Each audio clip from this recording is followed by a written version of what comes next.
రానివ్వండి, రానివ్వండి, రానివ్వండి, ఆటంకపరచొద్దు. ఒక్కొక్క రోజు నీకు ఒక అక్కర ఉంటుంది, ఒకరోజు నీకు జబ్బు ఉంటుంది, అప్పుడు స్వస్థపరచువానిగా రావాలి. ఒకరోజు నీలో అజ్ఞానం ఉంటుంది, అప్పుడు ఉపదేశకునిగా రావాలి. ఒకరోజు నువ్వు బలహీనురాలుగా ఉంటావు, బలపరచువాడుగా రావాలి, జ్ఞానమునిచ్చువాడుగా రావాలి. ఒకరోజు నువ్వు పడిపోయి ఉంటావు, లేవనెత్తువాడుగా రావాలి.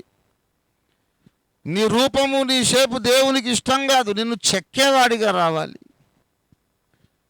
ఆయన నానా విధాలుగా నీ దగ్గరకు వచ్చి నానా రీతులుగా నీలో కార్యం చేసేవాడై ఉన్నాడు. ఈ దినాన ప్రభు ఒక సందేశం ఇస్తున్నాడండి, డెడ్లీ సీరియస్ మెసేజ్. 2011వ సంవత్సరంలో దేవుడు నీ దగ్గరికి ప్రతిరోజు రావాలని ఆశపడుతున్నాడు. ప్రతిరోజు పొద్దున్నే లేచి మోకరించి నువ్వు ఒక పని చేయాలి. ఈరోజు దేవుడు నిన్ను దర్శించున్నట్లు నీవు మార్గము సిద్ధపరచాలి. ప్రభువా, ఇవాళ నీవు నా దగ్గరికి రావాలంటే ఆటంకముగా ఏమున్నాయో చెప్పు. అక్కడ ప్రతి పల్లము, ప్రతి ఎత్తు అని 2 చెప్పాడు. మన ఇండియన్ రోడ్స్ మీద మనం స్పీడ్గా పోలేం, ఎందుకంటే స్పీడ్ బ్రేకర్లు 2 విధములు. కొన్ని చోట్ల మంచిగా నున్నగా ఉన్న రోడ్ను టక్కున తెంపేసి అడ్డంగా తవ్వి అవతలకి యువతలకి వాటర్ పైపో ఇంకో పైపో వేసేస్తారు. యువతల రోడ్డు ఉంటుంది, అవతల రోడ్డు ఉంటుంది, మధ్యలో చిన్న కాలువ లాంటిది ఉంటుంది. అదొక రకం. ఇట్లా గతుకుమని కిందకి దిగి ఎక్కాలన్నమాట. తర్వాత అఫీషియల్ స్పీడ్ బ్రేకర్లు, ఇవేమో అన్అఫీషియల్ స్పీడ్ బ్రేకర్లు. అఫీషియల్ స్పీడ్ బ్రేకర్లు ఏమో కొంచెం పైకి ఎక్కి ఇట్లా దిగాలి, అన్అఫీషియల్ స్పీడ్ బ్రేకర్లు ఏమో కిందికి దిగి పైకి ఎక్కాలి. కనుక స్పీడ్ బ్రేకర్లు 2 విధములు అని నేను డిస్కవర్ చేశాను.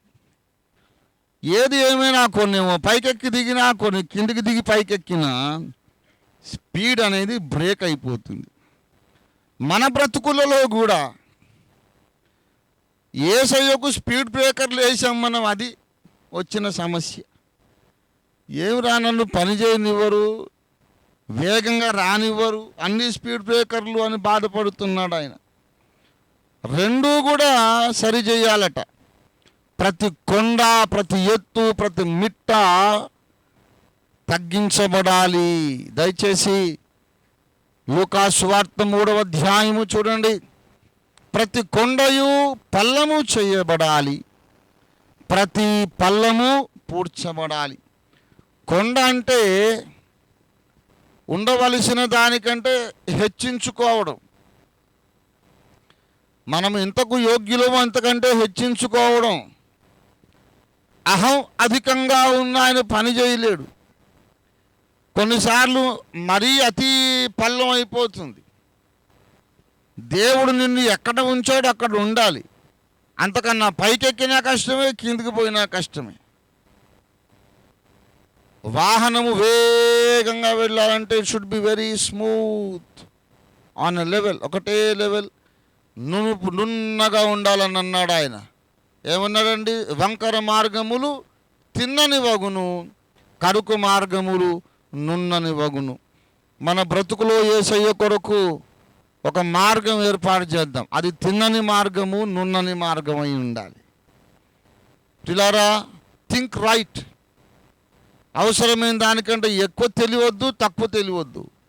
అవసరమైన దానికంటే ఎక్కువ తగ్గింపొద్దు, తక్కువ తగ్గింపొద్దు. You be right to the point. అప్పుడే ఆయన సరిగ్గా రాగలుగుతాడు. ఉదాహరణకు, నన్ను దేవుడు సేవ కొరకు పిలిచాడు, అభిషేకించాడు, పంపించాడు.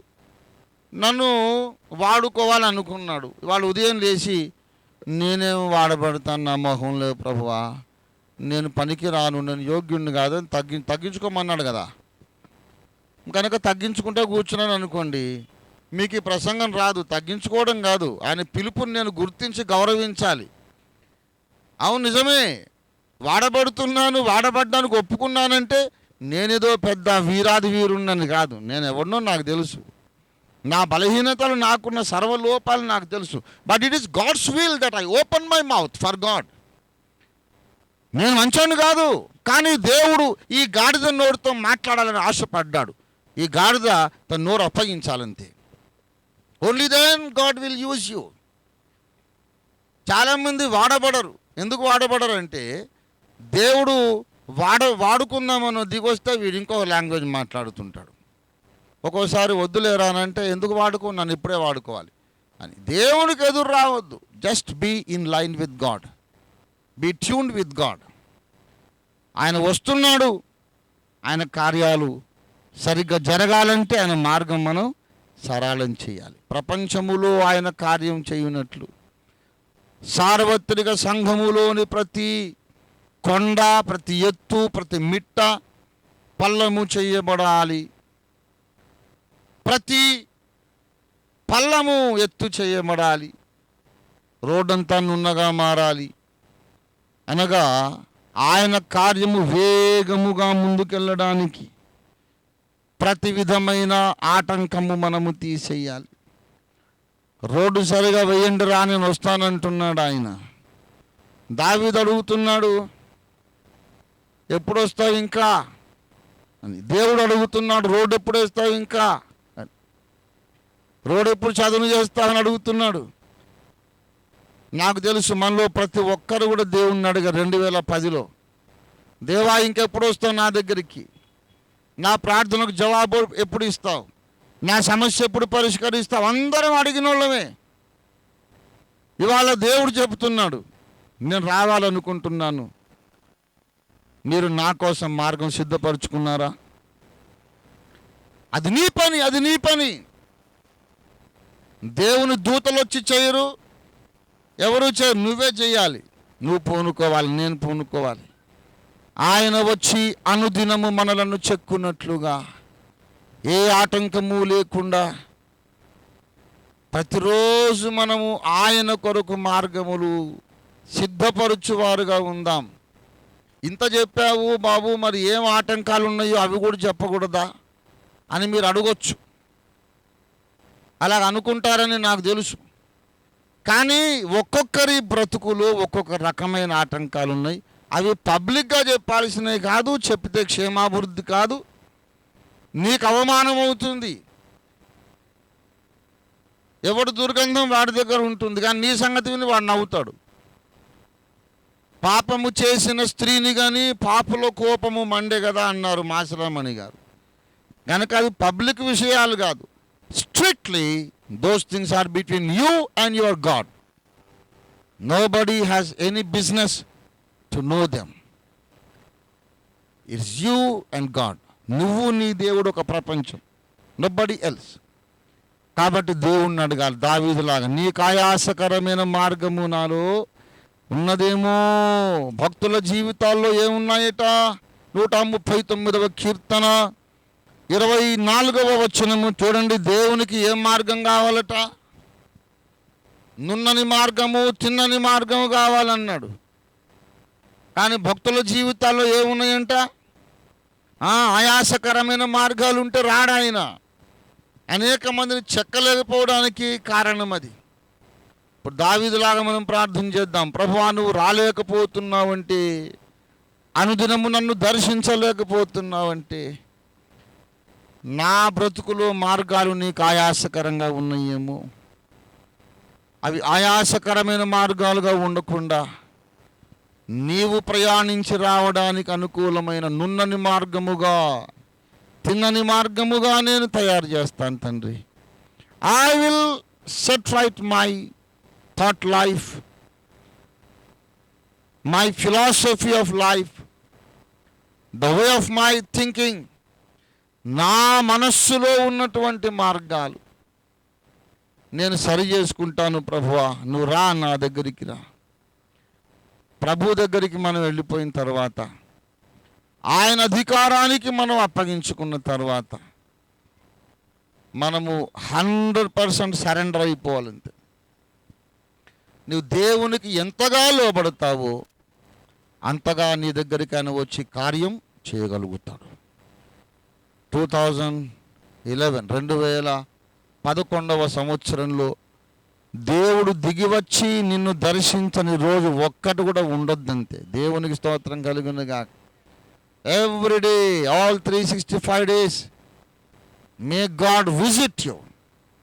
మమ్రే దగ్గర అబ్రహాము గుడారము దగ్గరకు వచ్చినట్లుగా, గుడారము లోపలికి వచ్చినట్లుగా ఈ సంవత్సరంలో ప్రతిరోజు యేసయ్య నీ దగ్గరికి రావాలనుకుంటున్నాడు. అలాగైతే ప్రతిరోజు ఉదయమే నువ్వు ప్రార్థన చేయాలి, అర్ధరాత్రి లేచి ప్రార్థన చేయాలి. దేవా, నీకు ఆయాసకరమైన మార్గాలు ఏమైనా ఉన్నాయా నాకు తెలియపరచు. ఆయనే నీతో మాట్లాడుతాడు. ఆ విషయాలు నీవు నా దగ్గర వినక్కర్లేదు, దేవుడే నీతో మాట్లాడుతాడు. దేవుని డైరెక్ట్గా అడుగు. ఎందుకు రావడం లేదు నాయన, ఎప్పుడు వస్తావు నాయన, ఏం ఆటంకం ఉంది అడుగు, దేవుడు చెబుతాడు. ఆయన చచ్చిపోయిన దేవుడు కాదు, బ్రతుకున్న దేవుడు. మూగ దేవుడు కాదు, మాట్లాడే దేవుడు. నీ సంగతి తెలియని దేవుడు కాదు, అన్నీ తెలిసిన దేవుడు. మాట్లాడాలి, దేవునితో మాట్లాడాలి. ఎందుకు రావడం లేదని అడగండి. నాలో ఏం ఆటంకాలు ఉన్నాయో నాకు చెప్పే దేవుడు, నీలో ఏం ఆటంకం ఉందో నీకు చెప్పే దేవుడు ఆయన. కానీ నువ్వు పూనుకోవాలి. దేవుడు రాకపోవడానికి కారణంగా నాలో ఉన్న గతుకులన్నీ కూడా సరి చేసుకుంటాను, అనుదినం ఆయన సన్నిధిని స్పర్శను అనుభవిస్తాను. 2011లో శక్తివంతమైన క్రైస్తవునిగా బ్రతుకుతాను. You live as a victorious powerful Christian, don't live as a ordinary powerless Christian. A powerless Christian itself is a contradiction in terms. శక్తిహీనమైన క్రైస్తవుడు అనేదే ఒక స్వయం ఖండన. తీయటి మిరపకాయ ఉంటుందా, వేడి వేడి మంచు ముక్కు ఉంటుందా, చల్లటి నిప్పు ఉంటుందా? అలాగే శక్తిహీనమైన క్రైస్తవుడు అనేదే ఒక self contradictory term. You cannot be powerless if you are a Christian. You need not be powerless if you are a Christian. నువ్వు క్రైస్తవుడు అయితే బలహీనంగా ఉండే అవసరం లేదండి. ఎందుకుంటానండి నాకు అర్థం కాదు. ఎందుకు కుయ్యో మొర్రు అని ఎప్పుడు కొన ఊపిరితో ఉంటారు, నాకు అర్థం కాదు. సింహం పిల్లలు సింహంలాగా గర్జించండి. దేవునికి స్తోత్రం కలుగును గాక. అనుదినము దేవుని దర్శనం పొందండి. సైతాను గాడికి కొరకరాని కొయ్యలుగా మారండి. Be powerful.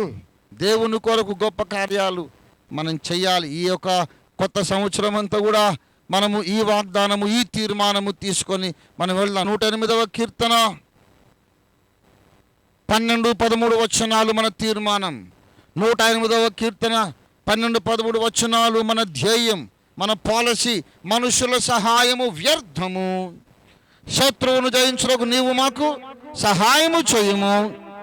హల్లెలూయా. దేవుని వలన మేము శూర కార్యములు జరిగించదము. దేవునికి స్తోత్రం చెబుదాం. హల్లెలూయా, హల్లెలూయా, హల్లెలూయా. అందరూ నాతో పాటు చెప్పండి దయచేసి. 2011వ సంవత్సరములో దేవుని వలన మేము శూర కార్యములు జరిగించదము. మా శత్రువులను అణగద్రొక్కువాడు ఆయనే. మా శత్రువులను అణగద్రొక్కువాడు యేసు. దేవుని బిడ్డలారా, మన శత్రువులందరినీ మన కాళ్ళ కింద అణగద్రొక్కడానికి దేవుడు వద్దామనుకుంటున్నాడు. బాబు, నువ్వే రోడ్డు ఇంకా వేయలేదు. He wants to come and bless you and make your blessing. 2011లో మనం ఏ మాత్రం వెనక్కి తగ్గడానికి వీల్లేదు. ఏ విషయంలో కూడా వెనక్కి తగ్గడానికి వీల్లేదు. ముందుకు వెళ్ళిపోదాం, గొప్ప కార్యాలు చేద్దాం, ప్రపంచమును ఆశీర్వదిద్దాం. మనల్ని సైతాను ఎంత దెబ్బతీయాలనుకున్నాడో దానికి 1000 రెట్లు సేవ జరుగుతుంది. మనం రోషం తెచ్చుకొని దేవుని కొరకు పునరంకితం అవుదాం. దేవుడి మాటలు ఆశీర్వదించునుగా. రండి ప్రార్థన చేసుకుందాం. ప్రేమ కలిగిన మా మహాపరిశుద్ధ ప్రభువా, మహిమగల మా తండ్రి, జీవాధిపతి, నీకు స్తోత్రములయ్యా. మమ్ము రక్షించి, మమ్ము దీవించి, మమ్మను అభివృద్ధిలోకి తెచ్చి, మమ్మను వర్ధిల్ల చేసి జయశాలులుగా, జయశీలులుగా ఈ భూమి మీద నడిపించి, బ్రతికించి, వాడుకొని లోకమును దీవించి నీ గొప్ప నామాన్ని మహిమపరచడానికి, ఈ విశ్వాన్నే ధన్యము చేయడానికి మీరు దిగి రావడానికి సిద్ధంగా ఉన్న గొప్ప దేవుడు గనుక నీకు వందనాలు. నీవెప్పుడు వచ్చదవు, ఇంకా నా సహాయమునకెప్పుడు వచ్చదవని ఎన్నోసార్లు అడుగుతున్నాము కానీ నీ మార్గము మేము సరళము చేయలేదు ప్రభువా. అందుకు నన్ను క్షమించండి, మమ్మను క్షమించండి. యేసయ్యా మా సంఘంలోకి రండి, మా సంఘంలోకి రండి దేవా. మా సంఘములోకి మీరు వచ్చినట్లు ఏ రీతిగా మార్గము సరళం చేయాలో మాకు బుద్ధి జ్ఞాన వివేకములు దయచేయండి. మాలో ప్రతి ఒక్కరం కూడా అనుదినము నీవు మాలోనికి వచ్చునట్లుగా ఎలాగూ మార్గాలు సిద్ధం చేసుకోవాలో సరళం చెయ్యాలో మాకు నేర్పించండి ప్రభువా. అయా విత్తబడ్డ నీ అద్భుత వాక్యమును మా జీవితాల్లో బలముగా విస్తృతంగా ఫలింపజేయమని అనుదినము మా బ్రతుకులు ఈ 2011వ జీవిత సంవత్సరం అంతా కూడా నాయన, ఈ 2011వ సంవత్సరంలో మా జీవితం అంతా అనుదినము మా జీవితాలు అబ్రహాము గుడారముగా మారుటకు సహాయం చేయండి. అబ్రహాము గుడారంలోకి వచ్చినట్లు ఈ సంవత్సరం ప్రతిరోజు మా గుడారంలోకి రండి దేవా. నువ్వు రాని రోజు ఒక్కటైనా ఉండడానికి వీల్లేదు తండ్రి. ఈ సంవత్సరం మాకు ధన్యకరమైన సంవత్సరంగా చేస్తున్నారు. నీకు స్తోత్రాలు. అగాపే సంఘం యొక్క స్వరం సందేశం 5 ఖండాలు వినబోతున్నాయి కనుక నీకు వందనాలు తండ్రి. మార్గము సిద్ధపరుస్తున్నాం. రండి దేవా, నీకు వందనాలు. గొప్ప కార్యం చేసి మీరు మహిమా ఘనత పొందండి. నీ అగ్ని ప్రాకారం మా చుట్టూ వేసి వచ్చే వారమంతా మమ్మను కాపాడండి. యేసునామంలో వేడుచున్నాం తండ్రి. మన తండ్రి అయిన దేవుని ప్రేమ, మన రక్షకుడైన యేసునాథుని నిత్య కృప, పరిశుద్ధాత్మ దేవునితో దివ్య మనోహర సహవాసం చేరి వచ్చిన మనకందరకును భూలోకమందున సకల భక్త కోటికిని ఇప్పుడు ఎల్లప్పుడు సదాకాలము తోడయుండును గాక. యేసు రక్తమునికి ప్రభు యేసు రక్తమునికి ప్రభు యేసు నామమునకు జయం కలుగును గాక. ఆమేన్. మరిన్ని వివరములకు మమ్మల్ని సంప్రదించండి. మా చిరునామా ఓఫిర్ మినిస్ట్రీస్ LIG 86/1 3వ phase KPHP colony, Kukatpally, Hyderabad 500072. మా ఫోన్ నంబర్స్ 9908773008, 9177092230. మా వెబ్సైట్ www.ofirministries.org. మా ఇమెయిల్ satyvedasaram@ofirministries.org.